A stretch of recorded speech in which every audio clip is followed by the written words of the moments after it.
நிறைய பாட்டு நான் எழுத மாட்டேன். இல்ல எனக்கு அதுதான் இப்போ லிரிக்ஸ் வந்து நேச்சுரலாக அப்படியே வந்ததா இல்லை ஏதாவது இப்போ நீங்கள் சொன்னீங்க ஸ்டார்டிங் சொன்னீங்க வாலு சார் எனக்கு பெரிய ரெஃபரன்ஸ் அப்படின்னு. Sir necessity is the mother of all inventions. அதாவது எனக்கு தேவை இருந்துச்சு, ஓகே ஓகே, வேற ஏதாச்சும் பண்ணுறதுக்கும் வாய்ப்பு இருந்துச்சு, நான் பண்ணியிருப்பேன். இப்போ நிறைய பேர் வந்துட்டு இப்போ ரேப்பிடோ ஓட்டிட்டு படிச்சுட்டு இருப்பானுங்க இல்லையா, அவன் ரேப்பிடோ ஓட்டத்துக்காரன் அவன் படிக்கணுன்றதுக்காக தான். இப்போ நான் அந்த மாதிரி ஒரு ரேப்பிடோ தான் எனக்கு லிரிக்ஸ். நான் பாட்டுக்கு சரி ஓகே எனக்கு இது வருது இல்லை, வீட்டை சமாளிக்க முடியுது, அன்றாட வாழ்க்கை ஓடிட்டு இருக்கு, ஸோ அதனால போயிட்டு உள்ள வந்தோம். அதில் நல்லபடியாக நிறைய பேரோட ஹெல்ப் இருந்ததுனால எனக்கு இன்னும் முன்னாடி போக முடிஞ்சுது, அவ்வளோதான். ஸோ அது அப்படியே பொறுமையாக நல்லா போயிட்டு இருந்துச்சு.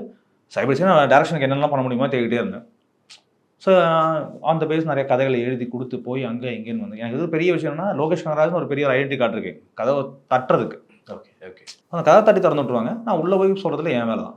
ஸோ அது நார்மலாக எல்லா டேரக்டருக்கும் என்ன ஜேர்னி இருக்குமோ, போனோம் கதை சொன்னோம், ஓகே ஆச்சு ஓகே ஆகல, ஓகே ஆச்சு ஓகே ஆகல, ஓகே ஆச்சு ஓகே ஆகல, ஷூட்டிங் போகிறோம், முடிஞ்சு முடியல இழுக்குது, திருப்பி ஷூட்டிங் போகிறோம், இதுதான் கதை. ஸோ அது வரைக்கும் நார்மலாக இருக்க தான் போயிருந்துச்சு. ஓகே, ஸோ அப்படி தான் ஹாய் நடந்துச்சு. அதுக்கான ஒர்க்கெலாம் போயிட்டே இருக்குது மாற்றி மாற்றி.